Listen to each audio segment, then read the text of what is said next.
everyone, it's Miss Carrie with Miss Carrie's Creations, and today we are going to be creating this officially awesome treat box using the April stamp of the month, which is called Officially Awesome. As you can see, there's some adorable fish images, some whimsical sentiments, all of which I used on this Cricut created treat box. Inside this box, you'll find a bag of goldfish crackers to which I've attached a little tag that says, "You are officially awesome." This box is a Cricut created doorknob hanger. So this is something you could give to your neighbors at this time, or even give it to your kids, hang it on their door and say you're doing a great job homeschooling during our time of quarantine and isolation. Before we stamp all these fun fish images on the box, I want to show you how I created this project in Cricut Design Space.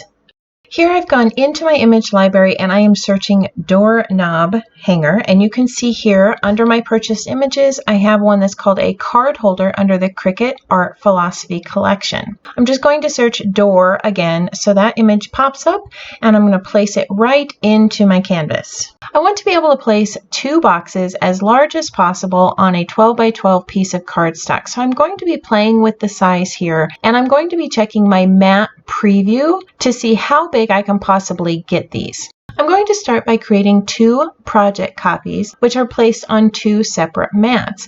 I want to move this second box up to the top mat, and I'm going to do that by clicking those three little dots in the upper left-hand corner, choosing Move Object, then selecting the mat that I want to move that object to. Now I can rotate one of the boxes and see how much space I have between both of the objects, which is about an inch. So I can go ahead and hit Cancel, go back, and make that box a little bit larger.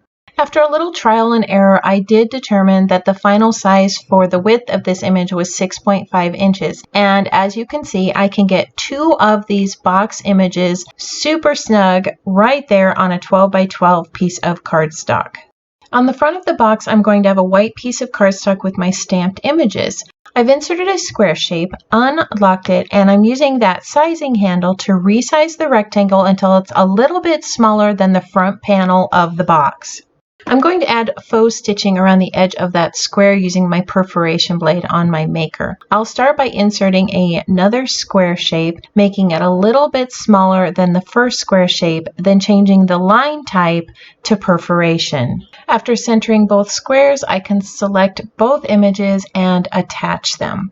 Here I have both of those images cut out of white cardstock and glacier cardstock. I also have some Lagoon ink and a sponge and a wave stencil that I cut on my Cricut machine. I've placed all of these on my all-purpose mat so that we can start inking some of those background wave images.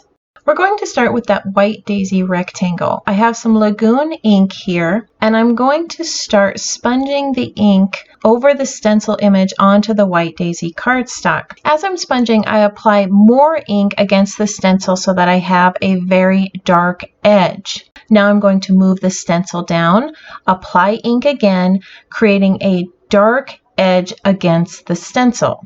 As I sponge, I drag some of that ink towards the previous stencil image so that I have a faded wave. Again, I'm going to move that stencil down and just adjust it so I have a different wave image on the cardstock, adding a layer of ink, creating a darker finish against the edge of the stencil, and drawing that ink up towards the previously stenciled image. I created this stencil using some wave images from our art booking collection welded onto a rectangle. Then I cut it out of our stencil film. I'll put links for both of these in the description below so that you can create your own wave stencil. For that base layer, I am just going to apply some ink with the sponge so that I can finish off that ocean wave background for my fish.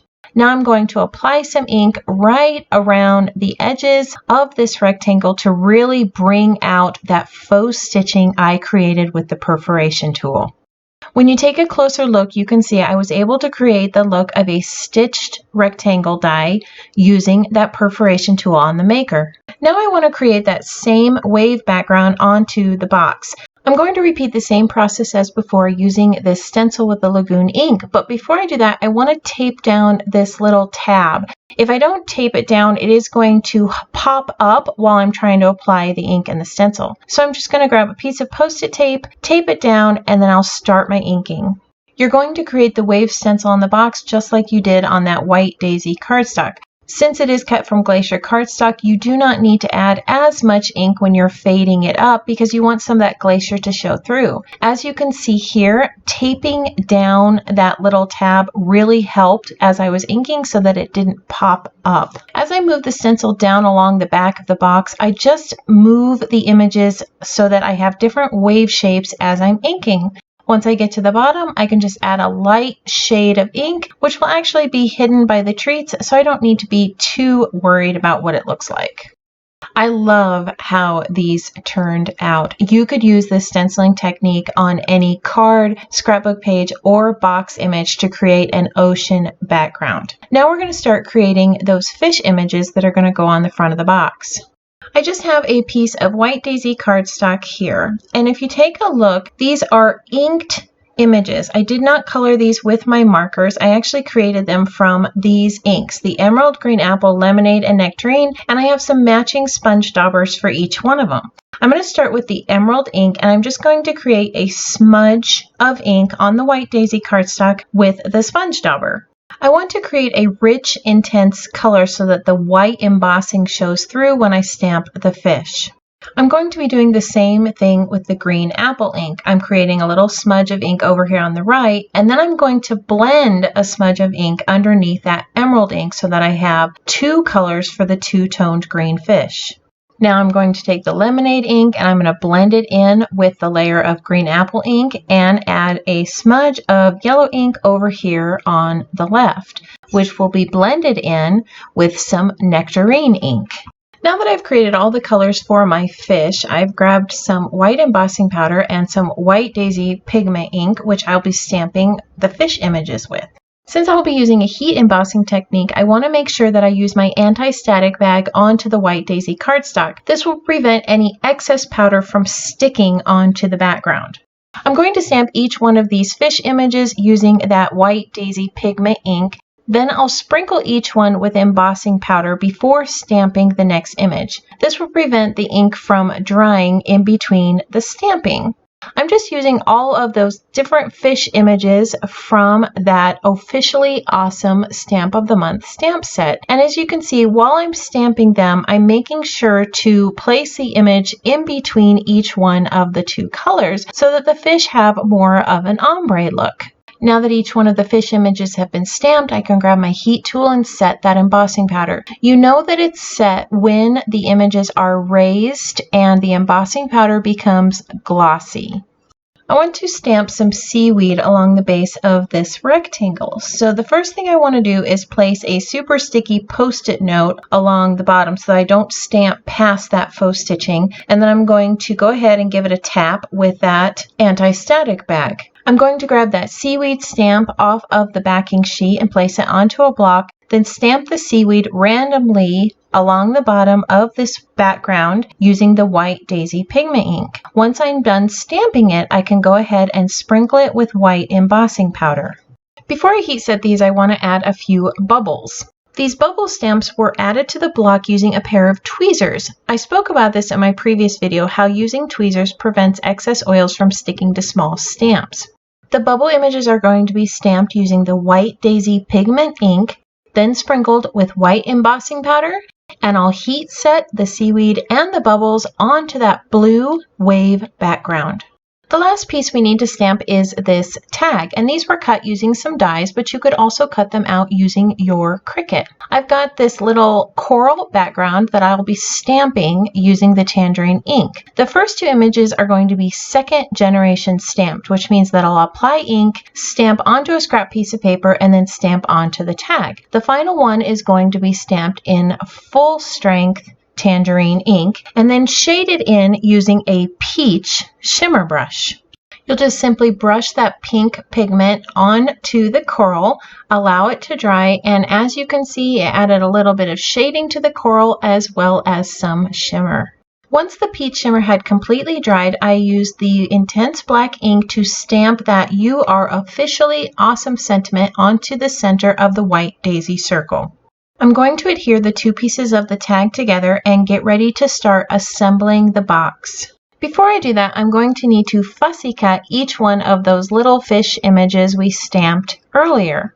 If you're someone who has a difficult time fussy cutting images, here are a few tips. First of all, you want to make sure that you have a very sharp pair of scissors. I like using our non-stick micro-tip scissors, but you might also have a favorite that you use. Secondly, you want to move the paper, not the scissors. The only time I'm moving the scissors is to open and shut the blades. I'm actually moving the paper, not the scissors, as I cut, which gives me a much cleaner edge. Now I'm going to adhere those fish that we just cut out onto the wave background using some foam squares. This gives them a nice three-dimensional look and allows them to pop up off the box. I'm lining them up against those little bubbles that we stamped earlier, so it looks like the fish are blowing bubbles. Now that we have all of the parts and pieces complete, we can start assembling the box. Since this box was created using the Cricut, I have all of the score lines in place that were done for me on the Maker machine. I just have to fold on each one of them and burnish them with a bone folder. Before I glue the tabs in place, I want to put this front panel down onto the box. It's much easier to glue it down while the box is flat. Now that that panel's in place, I can go ahead and glue all of the tabs using some liquid adhesive. I'm going to place some Tumbo adhesive along this longer tab, fold up the box portion of this design, and make sure the two sides are lined up straight with the back. I do like to use my bone folder just to help with the aligning and making sure that that tab is laying flat against the back of the box. I'll repeat the process with the tab on the other side, again making sure that it's folded in and lined up with the back, using my bone folder to make sure the tab stays in place. I'm going to use my bone folder to push those smaller tabs flat against the bottom, add some drops of glue onto the top of the tabs, then use my bone folder to push them up against the side, securing the box in place. And now it's time for the best part of the project, adding these little fish cracker treats. I placed mine inside a plastic baggie and tied it with some string. You can choose to use the individual packs if you want. I do suggest that right now, the way we're supposed to be so cautious about spreading germs, that you do not touch the crackers when you're placing them into the baggies. After adding my white ribbon bow, I tucked those cracker treats right inside the box. Then I thread that golden white twine through the tag and created a decorative knot at the top. To fray the ends of that knot, simply take the point of your scissors and pull apart the individual threads of the twine. I really wanted those bubbles to stand out a little bit more, so I've grabbed some white diamond stickles and I'm going to fill in each one of the bubbles. This is really easy to do with the stickles, but you need to remember that you need to set aside the box for a few hours to dry before you give it away as a gift. And now our officially awesome treat box is complete. I want to thank you for joining me today as we created these officially awesome treat holders, which hold these little fish crackers using some images in Cricut Design Space, and our April stamp of the month, officially awesome. Remember, this stamp of the month is available for only $5 with any qualifying $50 purchase from my website, but it is only available during the month of April. A link to this stamp set and the other products I use can be found in the description below. I hope you're inspired by today's project and plan to create a few of these little treat boxes for the officially awesome people in your life. New projects are added every week to my blog and YouTube channel. If you enjoyed today's project and wish to see more in the future, make sure to click that subscribe button and notification icon so you are notified when new videos are added. If you wish to see more projects like this officially awesome treat box, you can click on the collection icon above. I hope you have a wonderful week, and I can't wait to see what you create.